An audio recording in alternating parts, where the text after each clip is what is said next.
Greetings, brothers and sisters. Welcome to the weekly Mormon News Roundup. I am your humble host, D-Base, and that's talent on loan from Kolob. My crew and I, we ruminate weekly on the great and spacious beehive, so thanks so much for joining us to discuss the contemporary events in Mormonism. This is episode 103, and it's January 21st, 2024. The Peru temple has just been dedicated, and there's quite a bit of controversy associated with this routine temple dedication. The Community of Christ has announced their first female president prophet, and we're going to tell you about that. There's been a major Mormon public relations snafu that is just absolutely unbelievable. You're not going to want to miss it. And finally, the Church of Jesus Christ of Latter-day Saints is asking for hymn cover submissions, and I have just the co-host who's going to be able to capitalize on that call for hymns. I'd like to welcome onto the program my incredible co-host here, Kulch. Kulch, how you doing? Good, man. How are you? Hey, tremendous. Now, who are you and what are you all about here, Kulch? I'm Kulch, Cultural Hall. I do Exmo parody songs on TikTok, as well as some random Exmo humor. Yeah, so you're famous for all of these parody songs here. They're mostly parodies. What if you go onto your channel, what are you going to see if you watch some of these shorts? You're just going to see a lot of funny Mormon-based parody comedy. Honestly, the biggest thing, if you go for the parody songs, you're going to find something that you're going to like. There's rock, there's country, there's 80s, there's everything. My taste is very eclectic, so check it out. Yeah, definitely. I'm a big fan of it. And can you tell us what is your background? What's your 60-second Mormon story? Who are you and what are you all about other than the man behind the TikTok? Well, born in the covenant, raised Mormon. Dad was a bishop a couple times. Pretty typical LDS childhood. Went on a mission, came back, did college, did all that stuff. The only place I really messed up was I didn't get married until I was older. That gave me a chance to kind of get out of the Mormon bubble. Went inactive for a bit, always planned on going back, then figured out the church wasn't true. And here I am. Well, we are very happy to have you on the Mormon News Roundup. And if you want to get in touch with me, I'm at www.mormonnewsroundup.org. And we're going to link to the Cultural Hall. That's your moniker, right? The Cultural Hall? Cultural Hall, yep. Not to be confused with Richie Stedman's Cultural Hall, right? Correct. That would be like the good Cultural Hall. So if you got an angel on your shoulder and a devil, I would be the devil. Richie the angel. You'll know the difference because they are the Cultural Hall. I'm just Cultural Hall. Gotcha. I did have Richie Stedman on the Mormon News Roundup. It was a pleasure having him on. So now I've got my Cultural Halls totally taken care of. I've got both of them. So no one can accuse me of any bias whatsoever. That's not going to stop them on YouTube from complaining about it, but I'm doing my best here. What can I tell you? Now we're going to hop in the news here this week here, and we've got some big stuff once again. Tim Ballard, the Sound of Freedom hero, the supposed hero of the Sound of Freedom from that blockbuster movie that took place last summer, not this summer, but the last summer. Well, he's gotten himself in yet another hot water here. Tim Ballard, accuser, has filed additional criminal complaints against him. Let me play this clip for you here, Kulch, and see what you think about what's going on with the zany world of Tim Ballard. Another accuser of Tim Ballard, who filed a criminal complaint against him, is identifying herself now. Her name is Kira Lynch, and she filed the complaint with the Utah County Sheriff's Office. This, according to her attorney. Tomorrow, another woman who alleges the Operation Underground Railroad founder sexually assaulted her will speak at a news conference. Select's Boris has filed criminal complaints in 4 California communities and in Linden. Regarding Boris, Ballard's lawyer told the Salt Lake Tribune, quote, "This is an ever-changing shakedown," she says, by someone who said she was in love with Tim. Tim's back in the news again. This guy is, he's nonstop. Just when you think there can't be any more Tim, there's more Tim. It never ends. He's a treasure trove of controversy. Yeah, as far as the news, he's the news story that keeps on giving. Unfortunately, what we're seeing is a lot of very disturbing behavior. And even those who are inside Operation Underground Railroad, including his personal assistant, they've turned the tables on him in a very vicious manner, accusing him of significant sexual misconduct, including sexual harassment, sexual assault, grifting money, taking hundreds of thousands of dollars from a lot of faithful Latter-day Saints who, again, the allegation is that M. Russell Ballard, the late M. Russell Ballard, the acting president of the Quorum of the 12, was the one who connected Tim Ballard to a lot of wealthy Mormons. And now it's turned out that even his closest associates, the people who said that he was supposedly rescuing children, they've turned on him, and they filed criminal complaints in a number of jurisdictions, from Davis County, Utah, to Linden in Utah Valley, to a couple of places in California. The lawsuits here are really stacking up on Tim Ballard, and he's going to be facing some serious music. I know you're into music. He's going to be facing a lot of music. This isn't music he wants to hear either. This is going to be bad news for him. His assistant here, Celeste, she's the one who has filed these new charges here. And the crazy thing is that a short time ago, Celeste was his biggest supporter. And we have this from Adam Herberts on Fox 13. Watch as Celeste Boris was inside the Fox 13 building with Tim Ballard. She defended him a year ago after he got angry, took off his microphone, and walked out of my interview with him in February. But now she has explained how her perspective has changed. So we're going to see her defending Tim Ballard, and then within a short period of time, she's going to say, you know what? I was wrong in defending Tim Ballard. He's really a reprehensible person. Let's watch this and get your reaction to this one too. Is OUR still under investigation?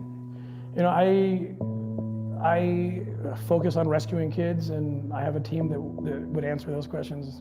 The reason I bring it up is, when I say over-exaggerate or that kind of thing, I mean, it seems like ICAC, or at least Davis County ICAC, is accused OUR of taking credit for cases that OUR didn't have any involvement in.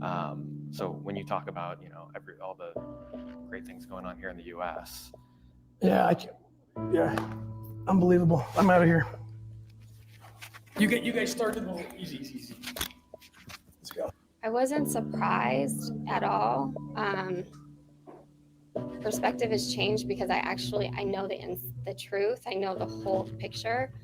When I first started at OUR, I didn't care about, I didn't know whatever negative things I heard, I dismissed just because OUR, I was in it for the mission. How could they do anything bad? Like, I loved the mission. And so anything negative, I didn't ever look into anything ever. I trusted them fully. And so when anybody said anything negative about OUR, I was the first one to stick up for them. When he walked out, I made sure that he was, protected. Yeah, and that's what we see in that clip. As soon as Tim Ballard started getting asked a couple of tough questions, Celeste is the one who signaled to him and said, you know what, we're going to get out of here. And she said, I never checked anything. I trusted Tim Ballard. Tim Ballard was supposed to be the savior of Mormonism. The entire reason that he is supposed to be rescuing children is so that he could bring people into the church. He was supposedly given a blessing by Tom Harrison, right, that he was going to become the president of the church, and that he was going to help turn the whole world Mormon. She trusted him. Then she went on the actual missions with him, and that's where we had the couple's ruse, where she has said in the lawsuit that in a number of places that she was he sexually mistreated her, and now she's filed this complaint. She's sued him. Additional details here, along with her husband. Tim Ballard, it seems like a lot of these allegations, I don't know how he's going to get out of all of this. It seems like, he's going to be in a world of hurt.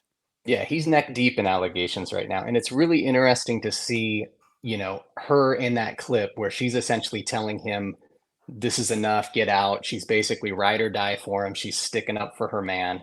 And then, just a couple months later, it's completely flipped. I'm hoping that that some of these allegations, that we get to see the courtroom proceedings. We have a lot of allegations that have taken place here. I want to see these go to trial so that we can have Tim Ballard, be decided by a jury of his peers, and so that we don't just have allegations, but that we can have actual findings. And we covered this a couple of weeks ago. The crazy thing is that Tim Ballard has countersued his assistant, Celeste, and said that some of the information with which she is suing him that she obtained that information illegally off of either his personal cell phone or his personal emails, or she had no right to gather some of that information. And that's the craziest thing is, so I was talking to a couple of weeks ago with Rebecca Biblioteca, our occasional co-host, who said, what if some of these Tim Ballard lawsuits get tossed out on a technicality because they obtained the information illegally? That would just be absolutely sick. That would be absolutely crazy. And any last thoughts on Tim Ballard and what's going on this week? I just hope it eventually gets to a conclusion. It feels like it's been going on forever, and it just keeps going. I started making parody songs when this first started. It went on so long that I got sick of making Tim Ballard parody songs. So I'm tired of it. I would just like to see it, eventually come to a conclusion and hopefully see some justice for the women, that are accusing him of this stuff. Yeah, let me play one of those Tim Ballard parody songs that you had to close us out on this segment. Okay.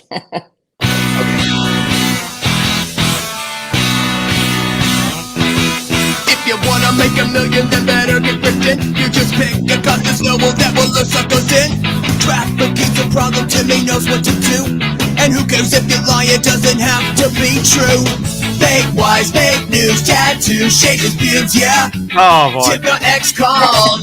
Fake wise, fake news, tattoos, shaded beards, yeah. Tip your ex called. Second verse. Up a hole and now we can't get out. He's trapped it up on shit the girls, he should be slapped. He used Ballard's name for money and clout. To Ballard that when you fuck around, you find out. Fake wise, fake news, tattoos, shaded beards, yeah.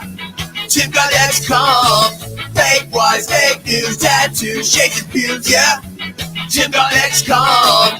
Oh, ex-com. So you do all the lyrics, all of the sounds, all of everything for that one, right? That's me, man. I just tried it. That's a Rancid song. People from the 90s are going to be familiar with Rancid. So they got a very punk and the singer's voice is very rough and raw. So I try to emulate that. So you play the drums as well, not just the guitar. Is that right? No, well, I can keep a beat on the drums. On a different podcast as I was on, I gave them a little rundown on kind of what I do.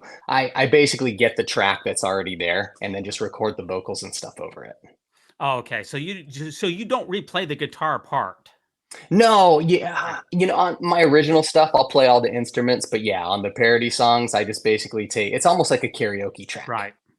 Gotcha. Good stuff. But yeah, if you want to link, we're going to link to the Cultural Hall. If you want a lot of great parody songs, including Tim Ballard and a lot of other contemporaneous news stuff, we're going to link to that in the show notes. Very highly recommended. Now, this week also, we're starting with the Come Follow Me, because the church cycles through Come Follow Me. And what is the Come Follow Me for this particular year? They're doing Book of Mormon, right? Right. Yes, they're definitely doing the Book of Mormon. And this really caught my eye from LDS Daily Living, which is it is an endless source of amusement for me, because if you read some of their headlines, it's really something. So from LDS Daily Living, because we're in First Nephi of the Book of Mormon, because we just started the year. It's January. So this year is the Book of Mormon. And then we cycle through the Old Testament, the New Testament, the Doctrine and Covenants. Every 4 years it cycles through. Well, so we're at the front of the Book of Mormon. And the most famous story in the first part of the Book of Mormon is where Nephi goes and kills Laban. He's got to get those plates, man. He needs the plates. Right, exactly, to get the plates. And this is the headline here from LDS Daily. It says, your daily dose of what matters most. Nephi was lucky to have something to go and do. Boy, he was really lucky to be able to kill a defenseless, unconscious man who posed absolutely no threat to him. That's quite a bit of luck.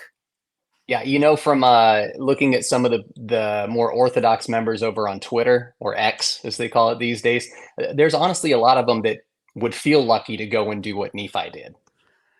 Yeah, I mean, it's just amazing. And it says that we also need to find our own errands to do. It's like, okay, well, Nephi's errand was chopping off somebody's head. My errand is running to the store and getting some milk. It's just like LDS Daily Living. What are you guys thinking? And I'm pulling this off from your particular account here too, Coach, where you said, what did you tweet out about that? Let's see. I said, happy if the Lord tells you to kill someone, you're allowed to do it day, to all my LDS friends. This was Sunday morning, so they were getting ready to go and enjoy the lesson. It says, hopefully this will help you get in the mood for your lesson today. you gotta pump them up. Athletes listen to music before, so you got to pump up the saints. Yeah, so let's see what we got for the Come Follow Me lesson for this week from the Cultural Hall.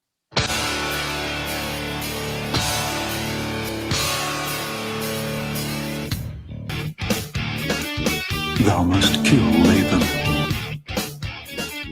Kill Laban. Kill Laban. Kill Laban. Kill Laban.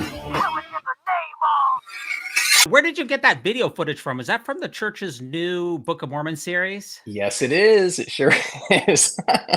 I just took video clips and put it to Rage Against the Machine. I thought it was really cool. It sounded cool. And honestly, a lot of members, I got good feedback from them. They're like, based, awesome. That's, so they liked it.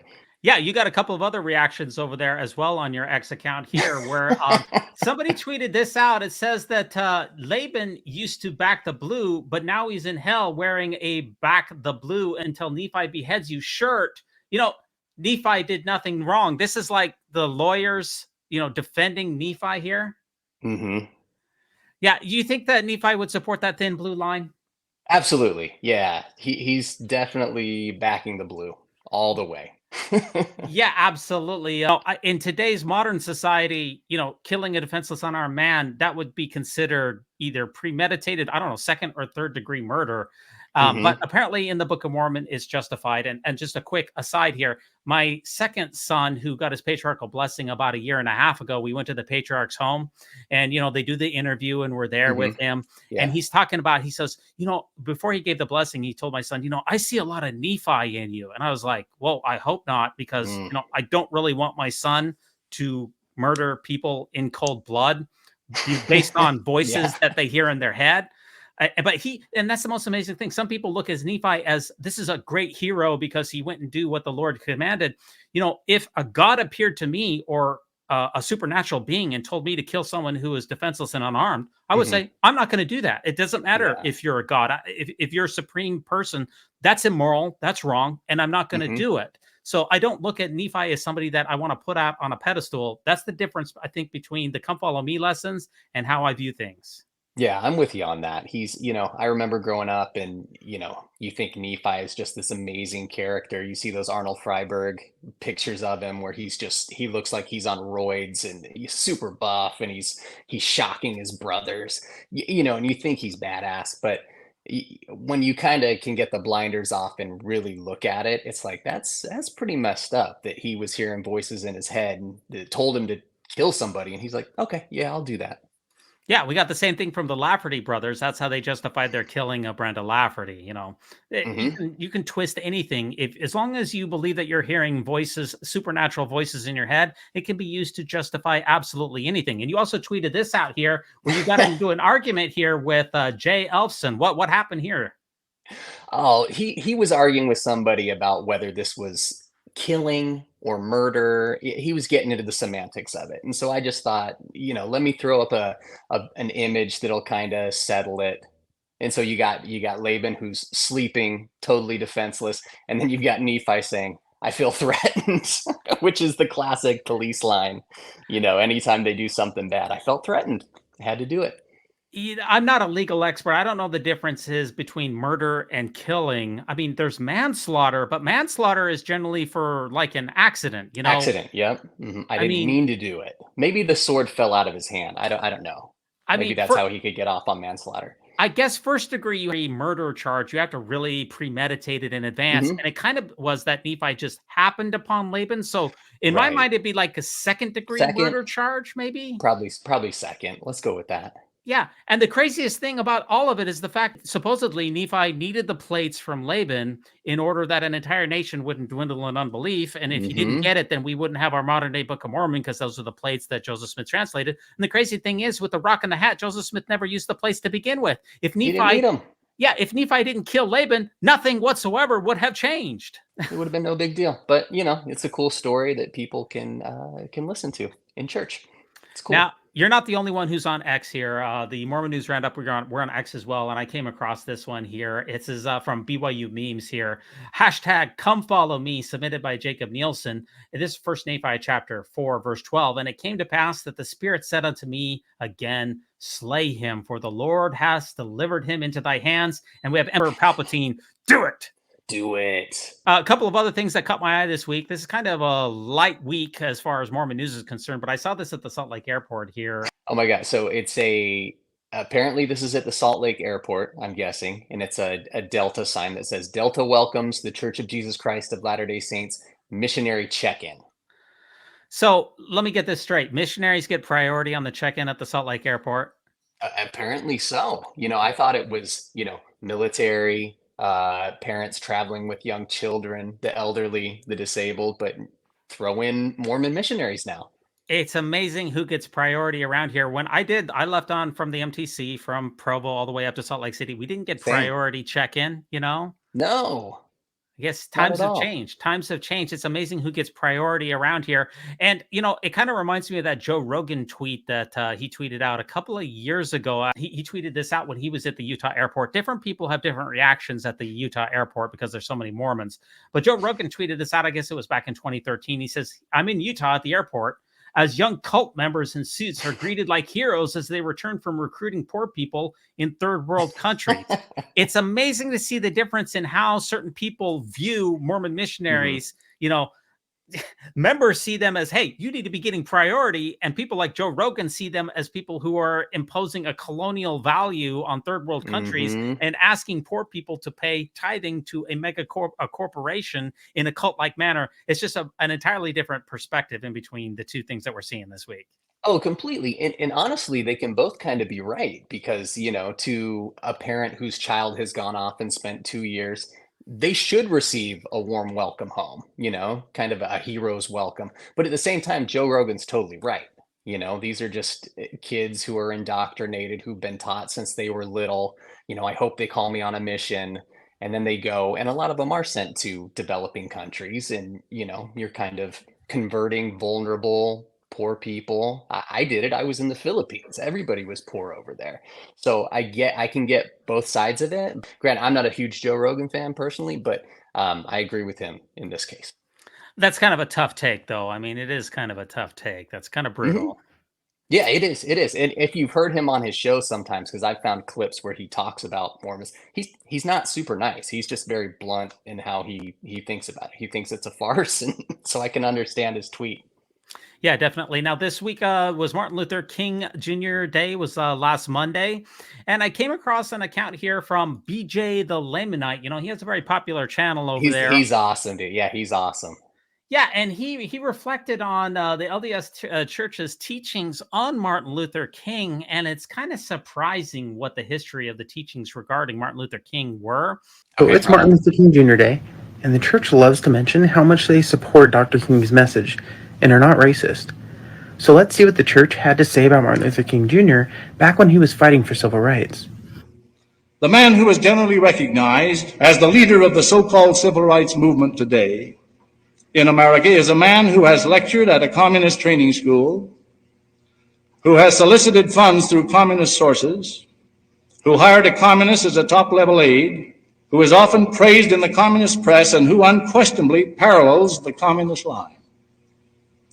This same man advocates the breaking of the law and has been described by J. Edgar Hoover as the most notorious liar in the country. Now, you might be quick to call him a racist, but actually he's an apostle of the Lord.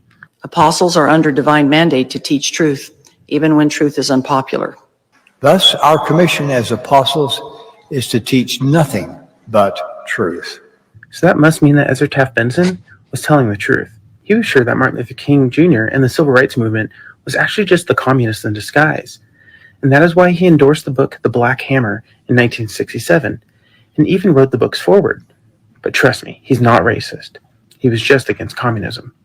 I mean, that's why he was a supporter of the John Birch Society, which was like the original far-right extremist group. It was the QAnon of its day. And in 1968, he was asked to run as the vice presidential candidate for a friend who was running for president. This friend's name was George Wallace. And I say segregation now, segregation tomorrow, and segregation forever. Okay, so maybe he was racist. I know that I'm laughing a little bit about that. I know that racism is no laughing matter, but it's just his delivery is so amazing. The thing I love about BJ is he's almost got this like very innocent, angelic look to him, but and he's very funny, but he just he just delivers it. And I don't know, it's just the way that he says it. His timing and stuff is really good. I really like BJ stuff. He's a really funny guy. Yeah, he has a sincerity about him and an innocent look, which means that when he's putting together his content, there's just a contrast between this. He has a very Mormon look, if you want to call it a Mormon. Yeah, the look. light has not gone out of his eyes. Despite leaving, the light is still in his eyes. Right. Yeah, he would pass the Brad Wilcox countenance test every time. Yes, he would. For sure. So President Benson was the president of the church, taking over for President Kimball in about 1986 until 1995, until President Hinckley took over. So Actually, I mean, this is President Hunter for about a year. For about a year, and yeah. then it was Hinckley. Right, yeah, for about a year in 1995. Yeah, President Hunter was there for about a year. But I mean, he was a big time member of the church. This isn't just some elders quorum president in Tooele. No, he was a big deal. Yeah, he was an absolutely big deal. And the so-called hate for Martin Luther King, it really reminded me, we were talking in the pre-show about Utah's relationship with Martin Luther King. And it really stems from the teachings of President Benson and others, which is why that Utah, was one of the very last states to actually recognize Martin Luther King Day. And it's because of the rhetoric that we saw in that particular clip. It was in 1983 that President Ronald Reagan signed the bill recognizing Martin Luther King Jr. Day, but it took Utah another 14 years in order for it to actually be pushed over the finish line. And I know that the timing here is a little bit coincidental, but it was just like right after President Benson died. That's when Utah finally recognized Martin Luther King Jr. Day. Yeah, in typical Utah fashion, it was about 15 to 20 years behind the times. So that totally fits. But you're right. Once Benson was gone, then all of a sudden it was cool to celebrate MLK Day in Utah. Yeah, it's amazing how the timing of it all works out. Progress in the church takes place one casket at a time. You have to wait for either somebody who's incredibly racist to pass on, or somebody who is against civil rights to pass on, somebody who's incredibly homophobic to pass on. You just have to wait for these guys to die before any progress takes place. It's crazy. It's essentially bishop roulette, but it's like prophet roulette. Yeah, I've never heard that. Yeah, Yeah, that's right. Prophet roulette. But the only way to get rid of them is for them to kick the bucket. Yes, indeed. Now, I know you live in Florida, right? I'm in Florida, sunny Florida. It's awesome here. So besides the politics, it's awesome here. Yeah, I mean, you haven't had too much bad weather this week, have you? No, we felt some of the effects of it. It's been, say, like last Wednesday, it was down to about 30 degrees. So that's about as bad as it gets. I know a lot of people watching are probably in Utah and are like, 30 degrees, that's nothing. But like, I'm from Arizona. I did mission in the Philippines. I've lived in Florida the last 10 years. Like I like warm weather, so 30 is cold for me. Well, I'm here in the Washington, D.C. area. It's been absolutely nasty, and it's been absolutely crazy. I serve my mission here in the Washington, D.C. area, and I've lived here for the last 8 years. So I've lived here for a decade. This has been, without question, the worst week that I can recall. And it kind of got me thinking, I occasionally scroll through the ex-Mormon and the Mormon Reddit, and I saw this funny meme that really kind of sums things up for us. And it's, if our churches had members with this kind of faithfulness and passion, we would change the world in no time. Because those football fans, Colch, they take football pretty seriously in Florida, don't they? They do. We've got a couple teams here. So where I am, close to Jacksonville, we've got the Jaguars. You got the Dolphins down south. You got the Buccaneers in Tampa Bay. So Florida is an NFL state. But I don't think fans would be that dedicated. I don't think, like in Buffalo, they were showing up at the stadium to shovel the seats and basically help get the stadium ready, because they had a giant snowstorm that came through. So, but I don't think we do that. And granted, members are pretty faithful. They get in there on Saturdays and they clean the toilets and they scrub the urinals. But I don't think they'd be showing up at a football stadium to shovel snow. Probably not. I find the comment section here very amusing. It says, if the church gave back to the members even a little bit of what these fans get back from the team, people would show up to church. And all the church does is take. Also, if they serve beer and nachos at the church, more people would show up. I might go once in a while if that was the case. Yeah, just a quick funny tangent is when I lived in Oklahoma when I was a young man, and our state had the contract for the Sooners Stadium. And after every single home game, our entire state showed up to the Sooner Stadium to clean up afterwards. And we got to pocket all of the money into the state coffers for cleaning up all of the disgusting peanuts and the tobacco and the beer and the booze. And it was actually kind of nice because we didn't have to pay for any scout camps and we didn't have to shell out for any bake sales because our steak was absolutely rolling in the Benjamins. We made, I think it was $10 or even $20,000 per home game to clean that whole. Wow. So, I guess I have a little bit of a different relationship when it comes to watching sporting events. Yeah, I mean, I've heard of people having side hustle. I haven't heard of a steak having side hustle, so that's kind of cool.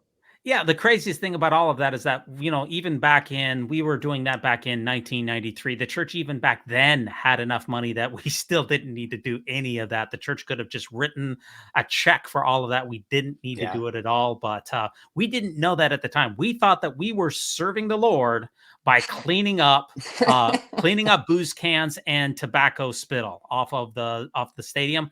And I enjoyed it. I loved it, actually. I thought it was a lot of fun. Yeah, maybe that's where they got the idea to get rid of janitors. They're like, if we can get a whole stake to go clean a football stadium, we can get the members to scrub the toilets. Absolutely. A couple of other articles to run by you this week. And this is a temple dedication in Peru, which was supposed to be a routine temple dedication, but it actually caused quite a bit of controversy. Let me play this TikTok here for you, or Instagram reel from Nemo the Mormon. And you're going to see what all the controversy is about. And maybe it's much ado about nothing, or maybe there's something sinister behind it. Let's find out.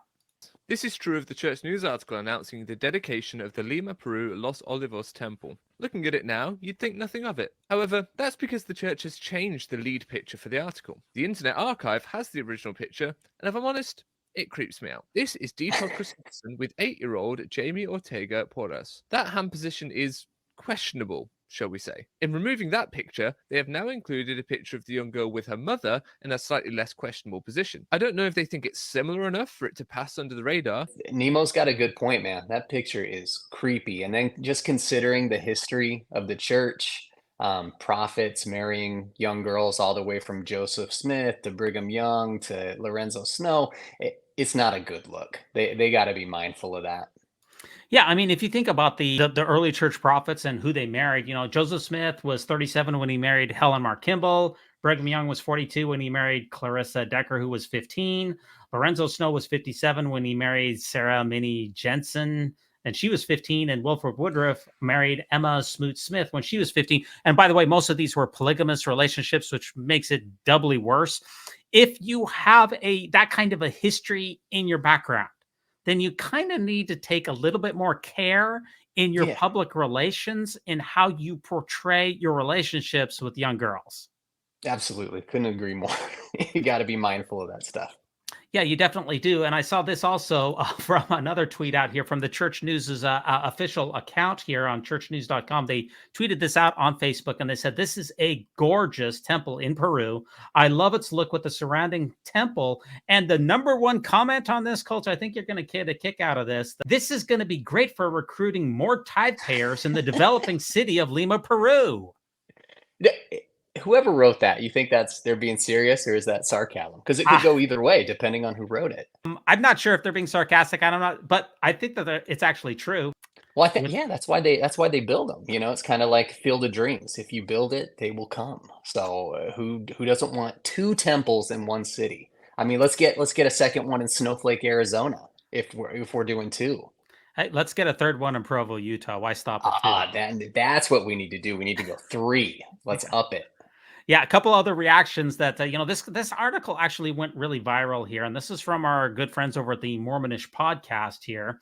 And she brought up the controversy once again and said, why was one picture chosen over the other in the church news? Why was the picture so quickly removed? Why does the picture remind me so much of another picture? And this is Warren Jeffs, with the underage girl. Yes. And it's the exact same position here.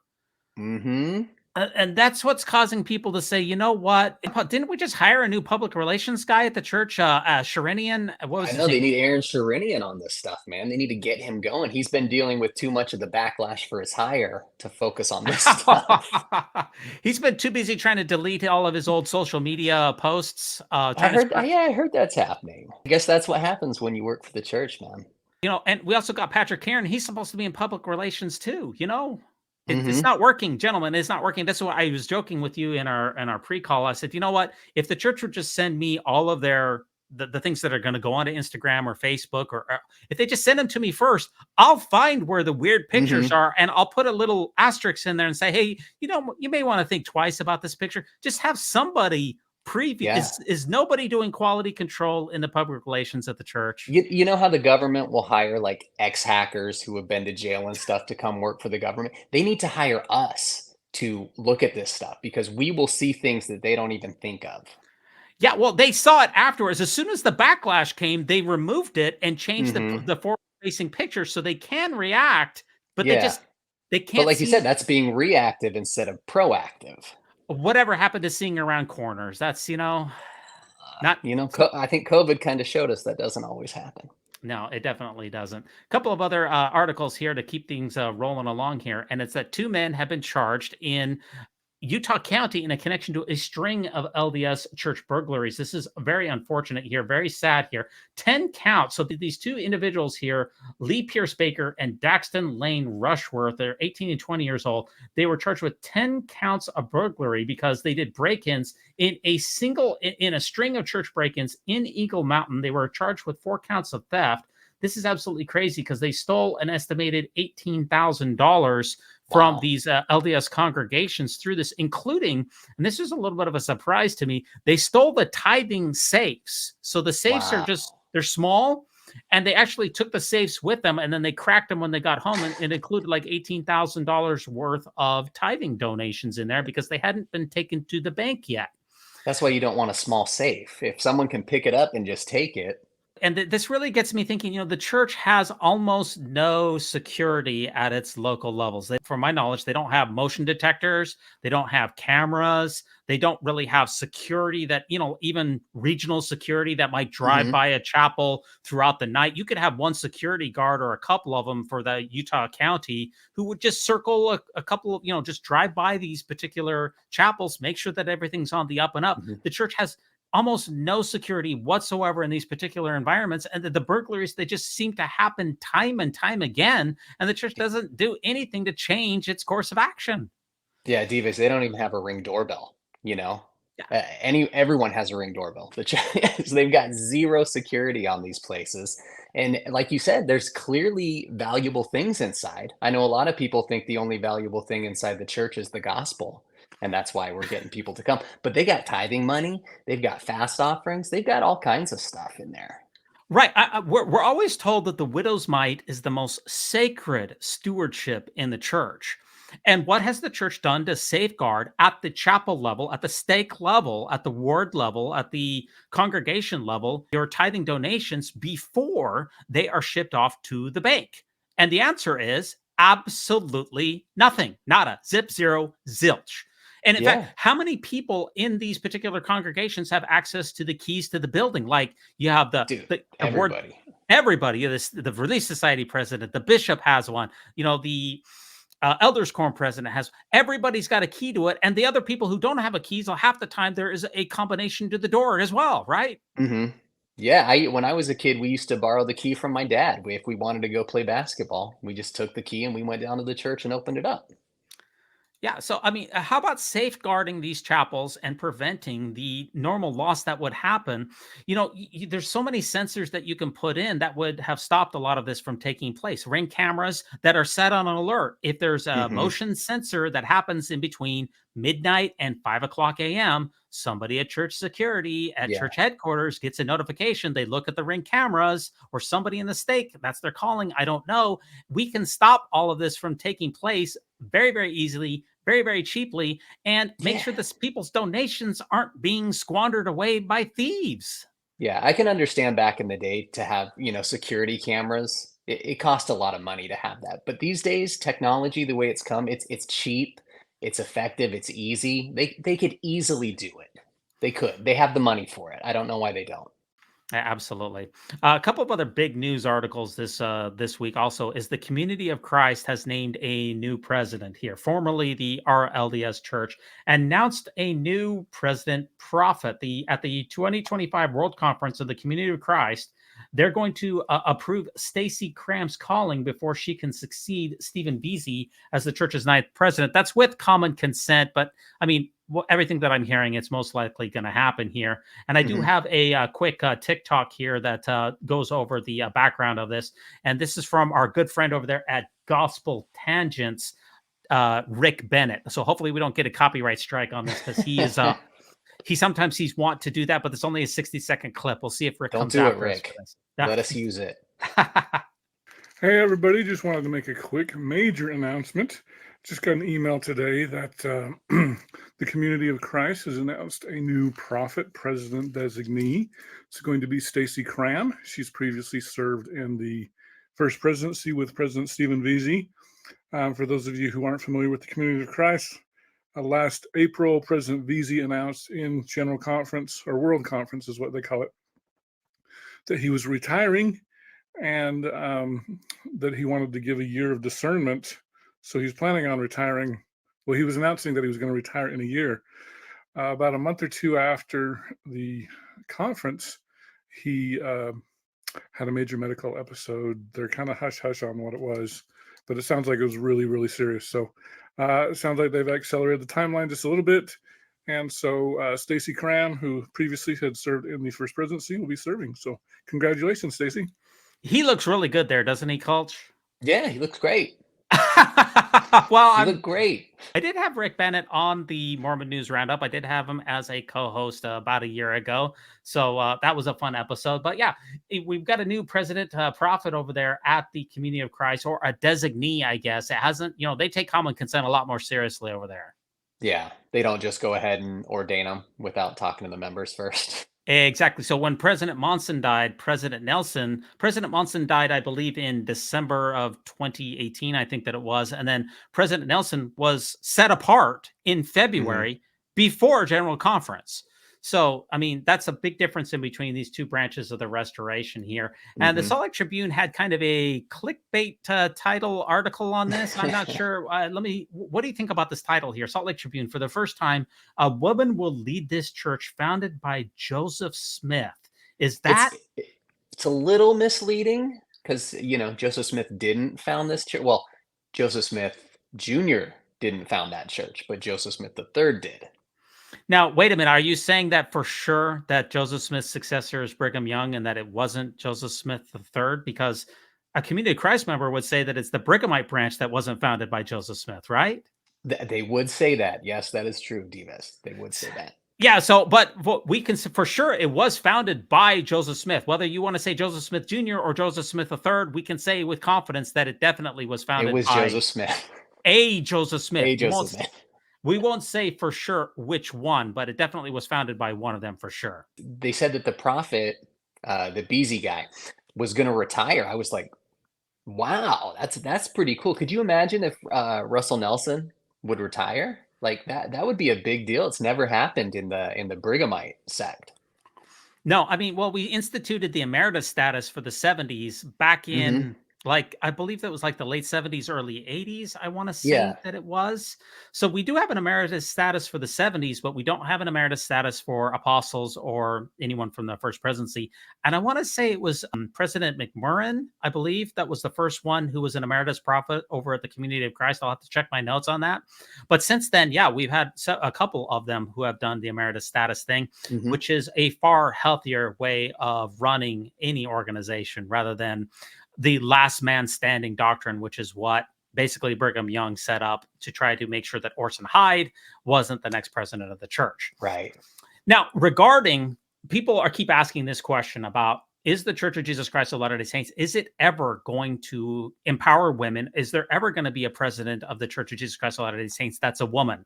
And I just want to play two clips from you because, in my opinion, in the last 5 years, there's only been two significant press events in which a senior leader of the church has reflected on the role of women in the church and the ability for a woman Mormon prophet to be named. And this first one is from President Nelson himself in his very first press conference when the LDS Church announced the first presidency back 6 years ago, when Dieter F. Duchdorf was booted out of the first presidency and Dallin Oaks was installed. This was their first news conference, and this has been the only first presidency news conference in that entire 6-year period of time.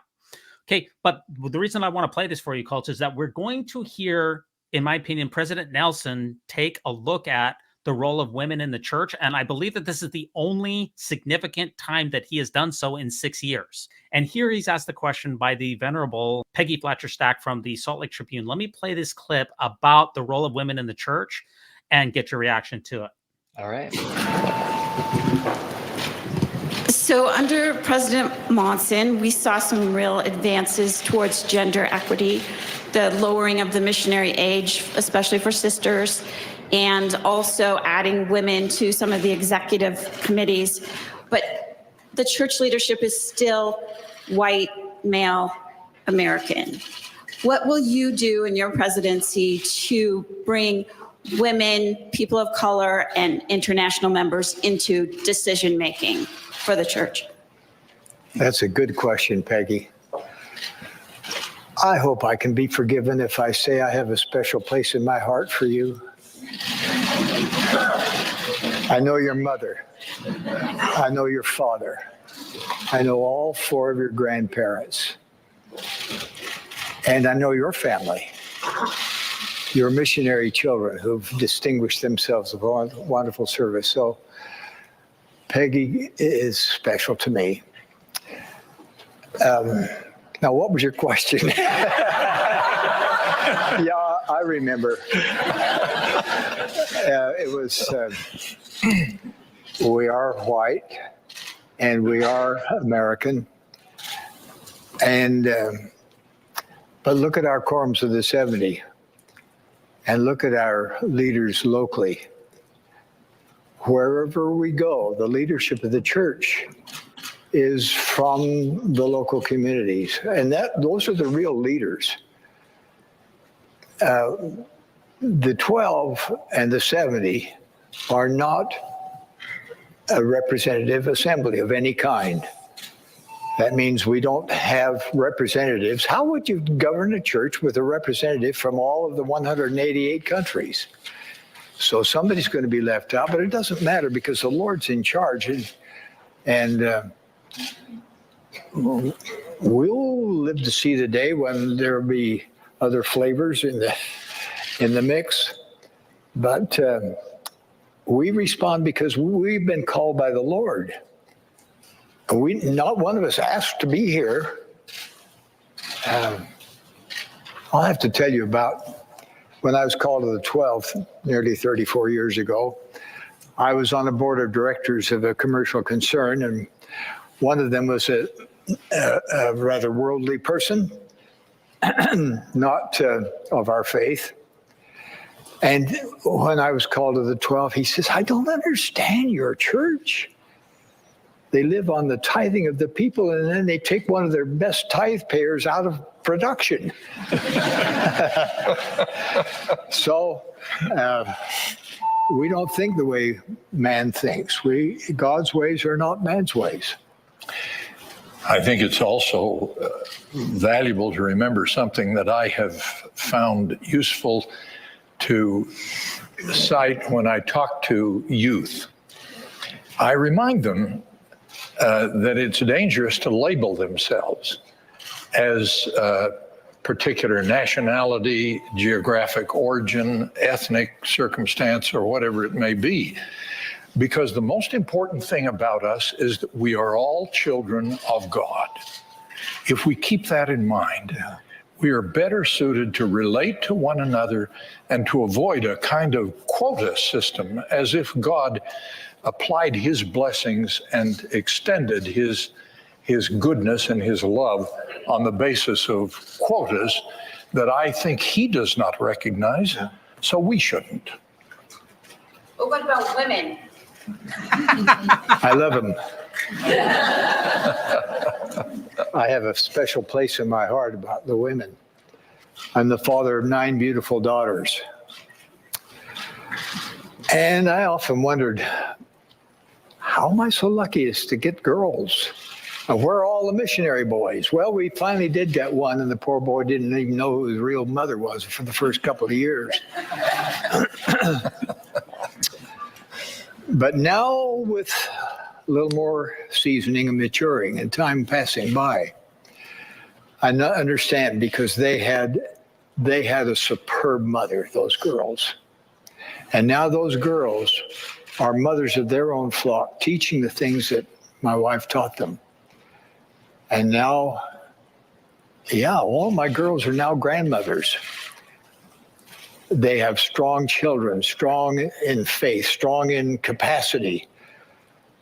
And they emulate the work of their wonderful mother and their grandmother. We have women on our councils. We have women administering ordinances in the temple. We have women presidents of the auxiliaries and their counselors. We depend on their voices. And I think I said something about that in a conference talk a little while ago.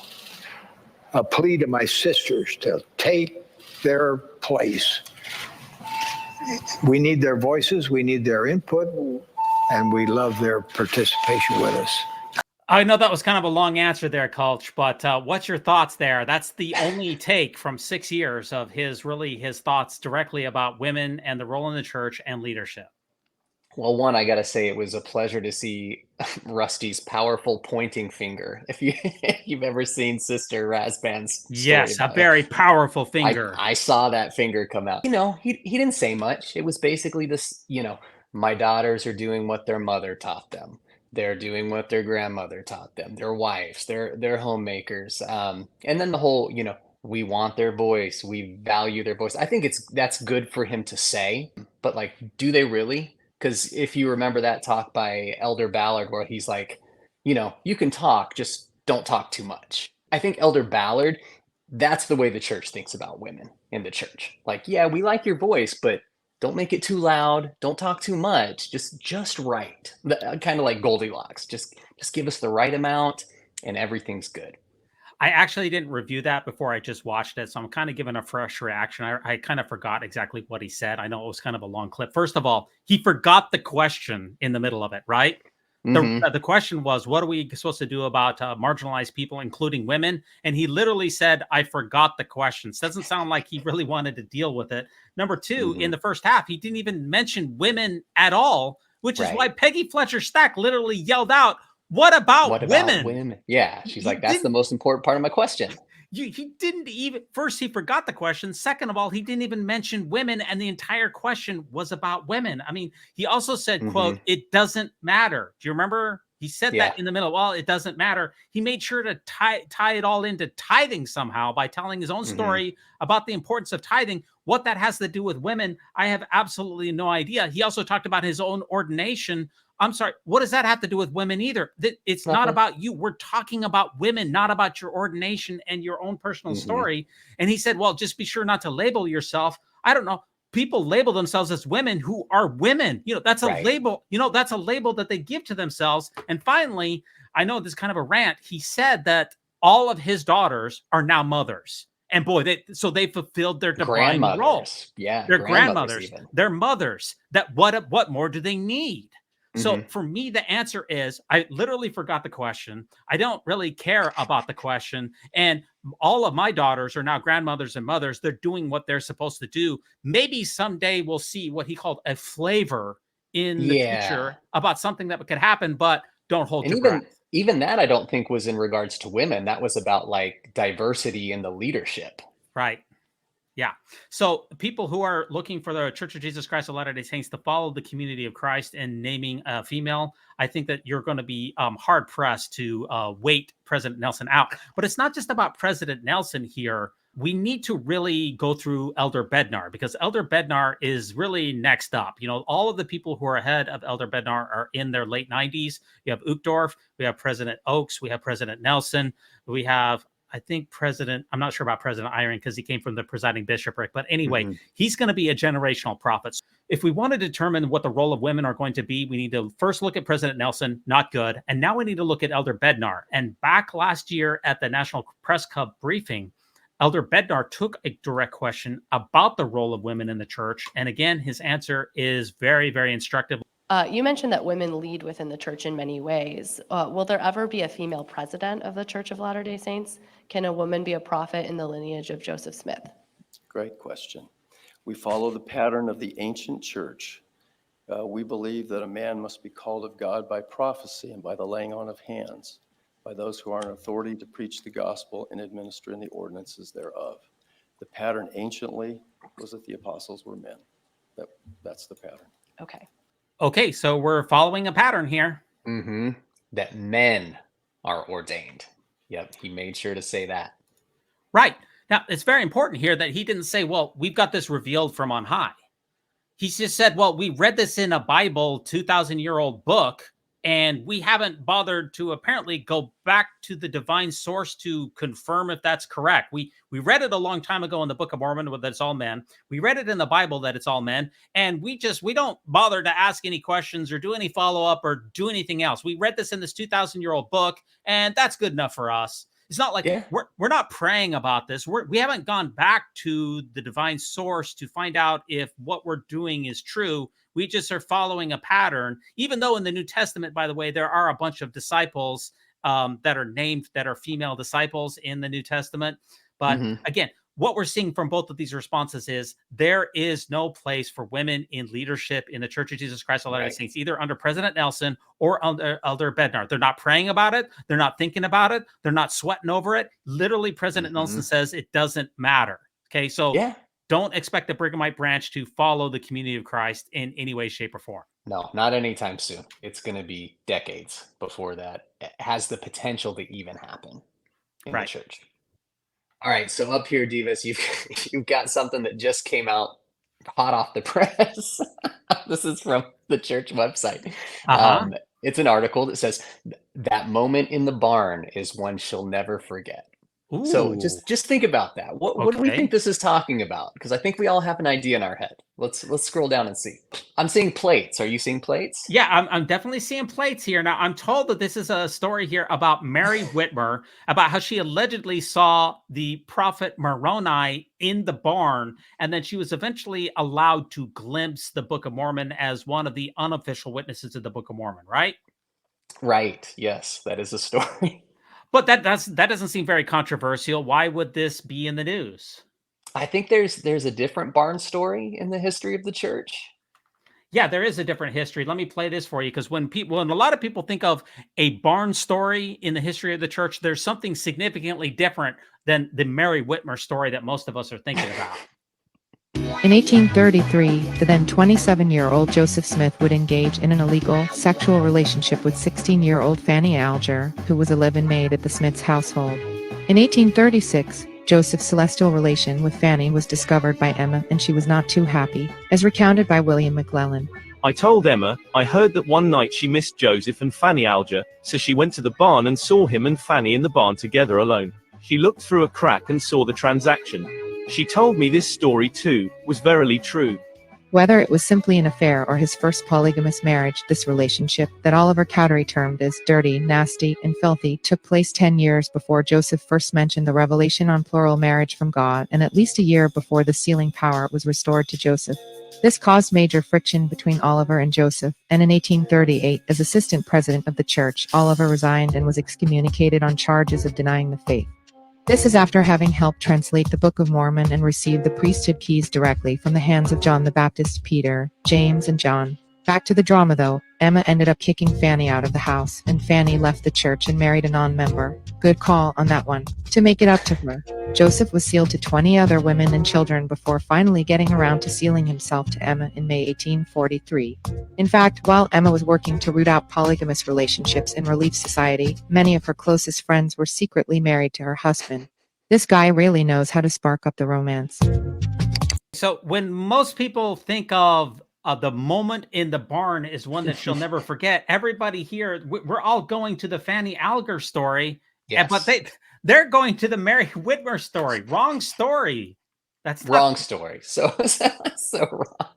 And it's just like, how do people in church headquarters not understand the PR of, do they not know the story of Fanny Alger in the barn with Joseph Smith, who was supposedly celestializing, that's the term here, celestializing with the maiden, with his live-in maid? Yeah, I saw a theory about this floated on Twitter, that this is actually, the church is putting this out so that if somebody Googles like barn in Mormon church, this is going to come up in the search instead of the Fanny Alger stuff.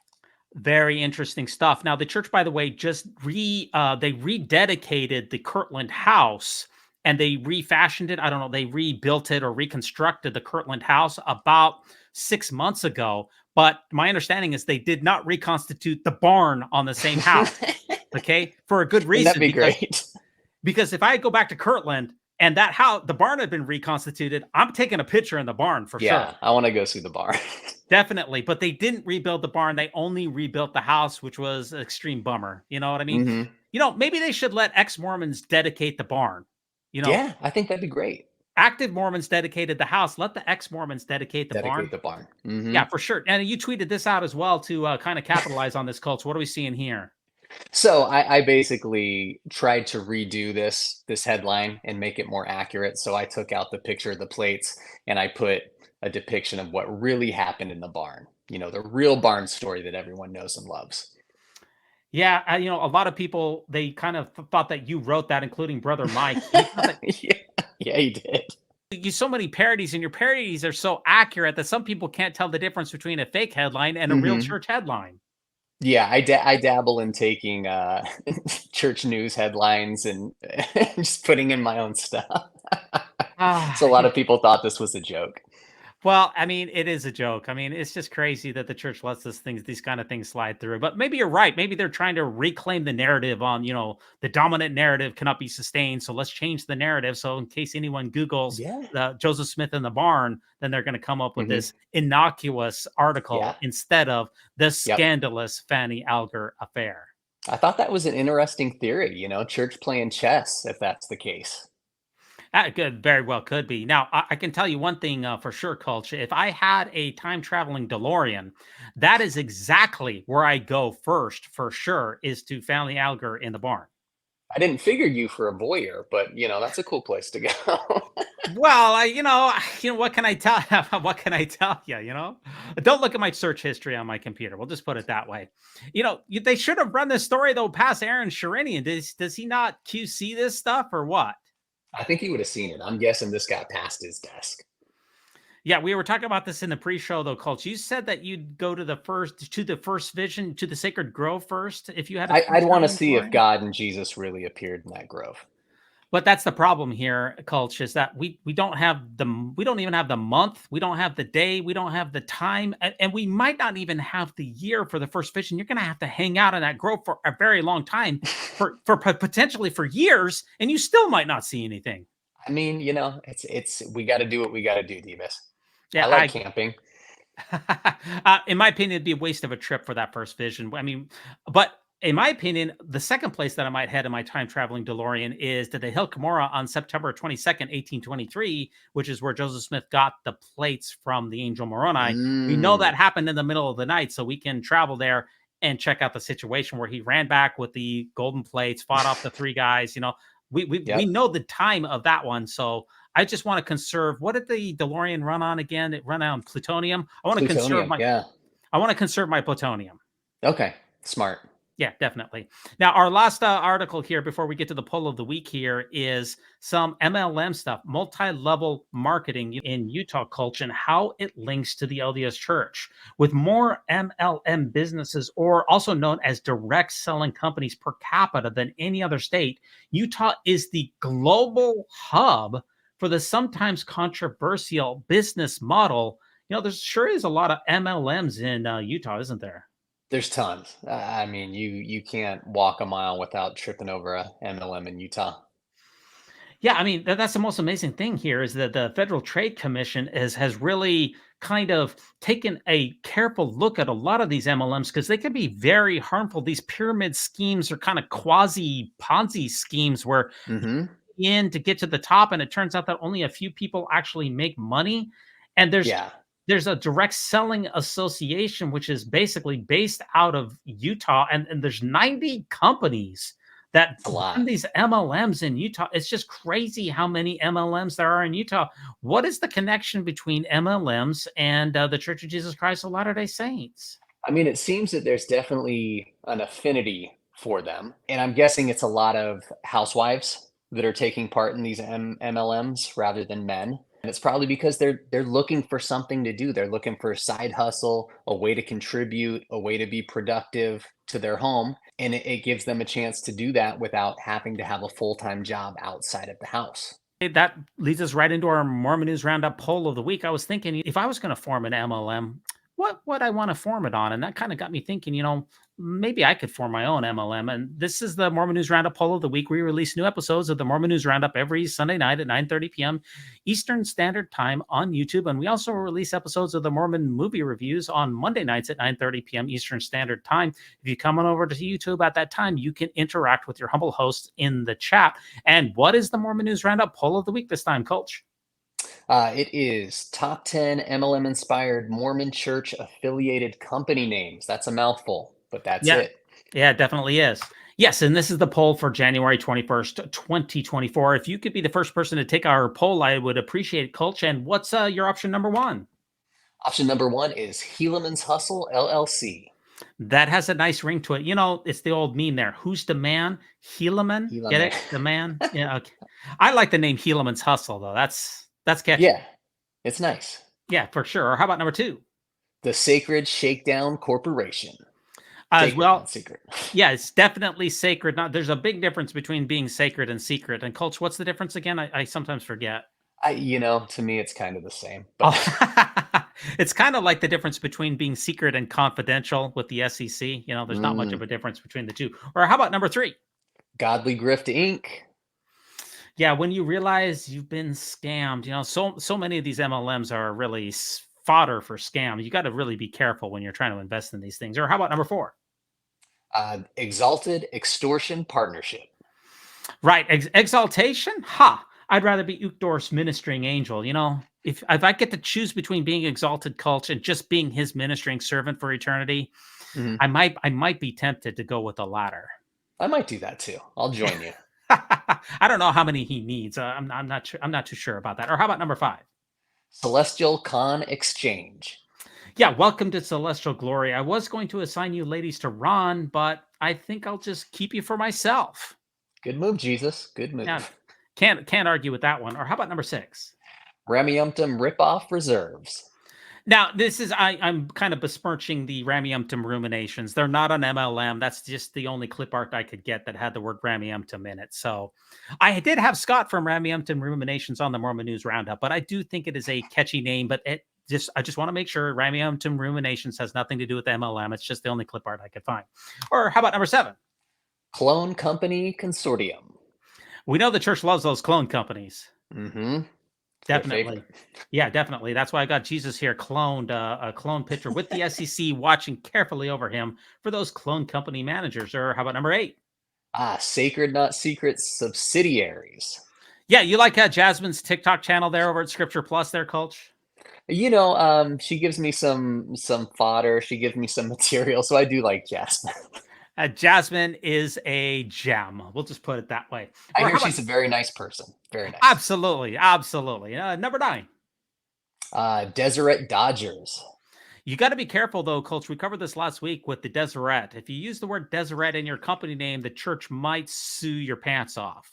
Yeah, there's a good chance of that.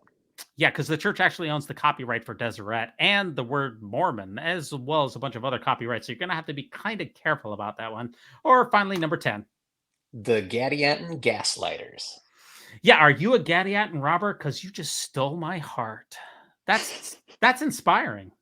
And that does take us to our Mormon News Roundup poll of the week. Coach, could you be the first person to take our poll? What do you think is the best name for an MLM-inspired Mormon church-affiliated company? This might just be my affinity for Napoleon Dynamite. I'm going to go with Gadiant and Gaslighters. I like the double G's. You'll notice that I like the alliteration for all of these as well. I kind of like Helaman's Hustle because that's good too. Yeah, that's definitely good. That does take us to our final segment here when you do have our joke, right? I do, yeah. Hey, Hiram. Yes? Guess where I keep my Book of Mormon? Where? In my hat.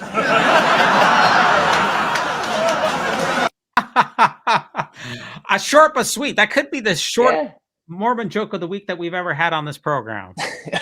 Then maybe that's a good thing. I don't know. Absolutely. What projects are you currently working on? What can we expect to see you for coming up in the near future? What you're working on? I'm always getting new parody songs going. I put out 3 to 4 a week, but I'm kind of focusing on some hymns, some covers, parody songs of hymns. Yeah, that does remind me that the church was calling for original covers. Did you see this, Coach, by the way? The original covers of hymns will be included in Come Follow Me, and you can submit your own covers. Are you following that? I certainly am. I'm not only following it, but I am going to be participating in this. Wow. So you have certain submission. What do you have to do to submit to this thing anyway? So they put out a couple different songs they're looking for. Like I think they've got High on a Mountaintop, Did You Think to Pray, and Sweet Hour of Prayer. So they want you to submit before February 11th. So I personally, I've already taken care of High on a Mountaintop. My submission is done.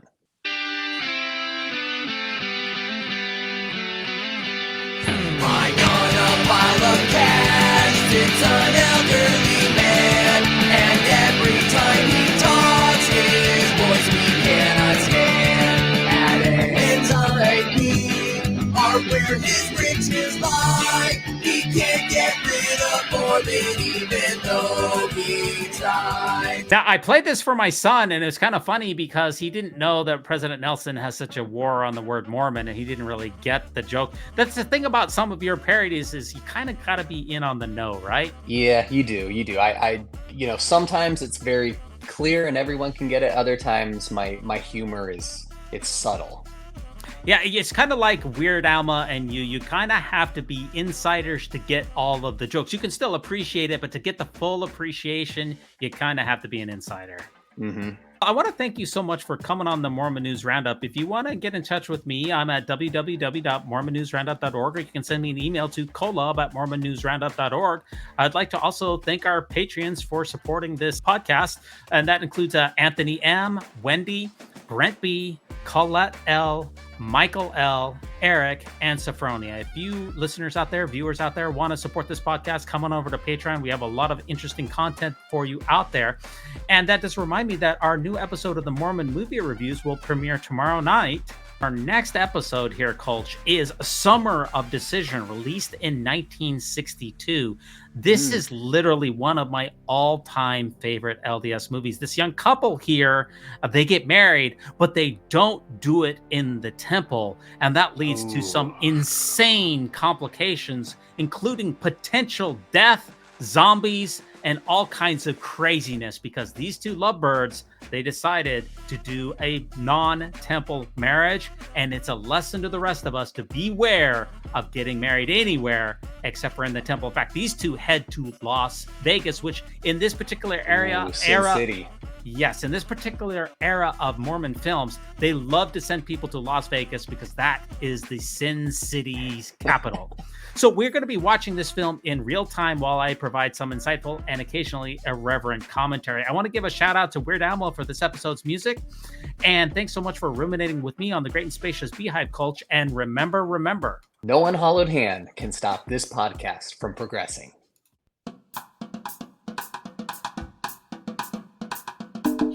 When it comes to nicknames of the church, such as LDS Church, the Mormon Church, to remove the Lord's name from the Lord's church is a major victory for Satan. Satan.